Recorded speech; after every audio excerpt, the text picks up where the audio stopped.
নমস্কাৰ বন্ধুসকল, পোনপ্ৰথমে আপোনালোকক স্বাগতম জনাইছোঁ। যিসকলে শিক্ষক পদৰ বাবে নিজকে যোগ্য কৰি তুলিছে, অৰ্থাৎ বেচেলাৰ্ছ ডিগ্ৰী, MA, BEd, DLEd সম্পন্ন কৰিছে, লগতে যিসকলে CTET উত্তীৰ্ণ হৈছে বা যিসকলে CTET উত্তীৰ্ণ হোৱা নাই বা দিয়া নাই কিন্তু মাষ্টাৰ্ছ ডিগ্ৰী আছে, BEd আছে, তেখেতসকলৰ কাৰণে শিক্ষক পদ হোৱাৰ বাবে পূৰ্ণ সুযোগ আহি পৰিছে। যিহেতু কেন্দ্ৰীয় বিদ্যালয়বিলাকত তাত চেণ্ট্ৰেল স্কুলবিলাক সমগ্ৰ ভাৰততে আছে, এই বিদ্যালয়সমূহত খালী পদ সৃষ্টি হৈছে প্ৰায় 13,000, যিটো অসমত আৰু ৰিক্ৰুইটমেণ্ট হোৱাৰ খুব কম চান্স আছে অসমৰ যিখিনি চৰকাৰী বিদ্যালয় আছে। গতিকে তেখেতসকলে যিখিনি চেণ্ট্ৰেল স্কুল আছে, যিখিনি কেন্দ্ৰীয় বিদ্যালয় সংগঠনে চলায়, তাত এপ্লাই কৰিব পাৰে।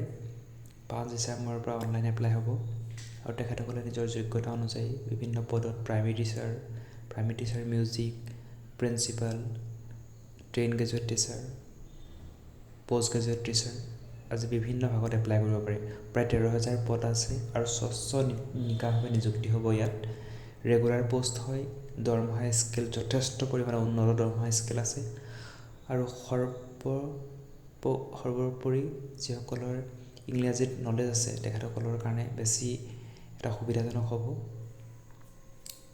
উচ্চ মানদণ্ডৰ ছাত্ৰ ছাত্ৰীৰ লগত তেখেতসকলক ডিল কৰাৰ সুবিধা পাব। ইয়াত দেখা পাইছে PGT, TGT, primary teacher, assistant commissioner, principal, লাইব্ৰেৰিয়ানৰ পৰা আদি কৰি যথেষ্ট 13,404টা পদ আছে। আৰু ইয়াতে কম্পিউটাৰ বেছড এক্সাম, কম্পিউটাৰত এটা এক্সাম হ'ব প্ৰায় 150 মাৰ্কৰ, আৰু যাৰ যোগেদি কোৱালিফিকেশ্যন মাৰ্ক নিৰ্ধাৰিত হ'ব। ইয়াত আচলতে হায়াৰ ছেকেণ্ডেৰীত বেছি নম্বৰ বা ডিগ্ৰীত বেছি নম্বৰ এইবিলাকত প্ৰিফাৰেঞ্চ বেছি নকৰে। এই কম্পিউটাৰ বেছ যিটো এক্সাম হ'ব সেইটোতেই সৰ্বোচ্চ নম্বৰ পোৱাখিনিয়ে চিলেক্ট হ'ব বেছিকৈ। 5 ডিচেম্বৰৰ পৰা 26 ডিচেম্বৰলৈকে অনলাইন এপ্লাই হ'ব আৰু খুব সম্ভৱতঃ জানুৱাৰী মাহতে যিটো এক্সাম হ'ব, কম্পিউটাৰ বেছ এক্সামটো হ'ব। আৰু অসমৰ যোৰহাট, তেজপুৰ, শিলচৰ এইকেইটা অঞ্চল বা ডিব্ৰুগড়, এই 4টা বেছিকেলি চেণ্টাৰ পৰে। তাতে এপ্লাই কৰিব আপোনালোকে চেণ্টাৰ।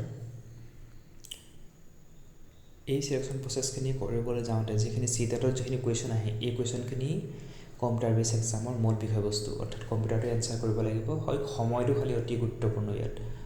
সময় অনুযায়ী সময়টোক মূল্য দি পেলাই যেতিয়া আমি 1.5 ঘণ্টাৰ যিটোখিনি সময় থাকিব, প্ৰতিটো সময়ত যেতিয়া কুৱেশ্যনখিনি কমপ্লিট কৰিবলৈ সক্ষম হ'ব, সেইজনেই নিশ্চয়কৈ চাকৰি লাভত সুবিধাজনক হ'ব। ইয়াত বিভিন্ন নটিফিকেশ্যনখিনি দেখা পোৱা গৈছে। 5 ডিচেম্বৰৰ পৰা যিখিনি অনলাইনখিনি খুলি দিয়া হ'ব। আৰু অসমত যিহেতু অসম চৰকাৰৰ যিখিনি চাকৰিখিনি কথা কৈছে, সেইখিনি চাকৰি ওলোৱাৰ খুব কম চান্স আছে, পদ নাইকিয়া হৈ পৰিছে। আৰু ছেকেণ্ড ফেজ চবেই বিচাৰি আছে, কিন্তু ছেকেণ্ড ফেজ নোলায়, কিন্তু ওলাবনো ক'ৰ পৰা, কিন্তু পষ্টেই ক'ত কম হৈ গৈছে। গতিকে সেইকাৰণে যিসকলে উচ্চ মানদণ্ডৰ শিক্ষিত যুৱক যুৱতী আছে তেখেতসকলে নিশ্চয়কৈ যিখিনি কেন্দ্ৰীয় বিদ্যালয়ৰ যিখিনি পদ আছে এপ্লাই কৰক।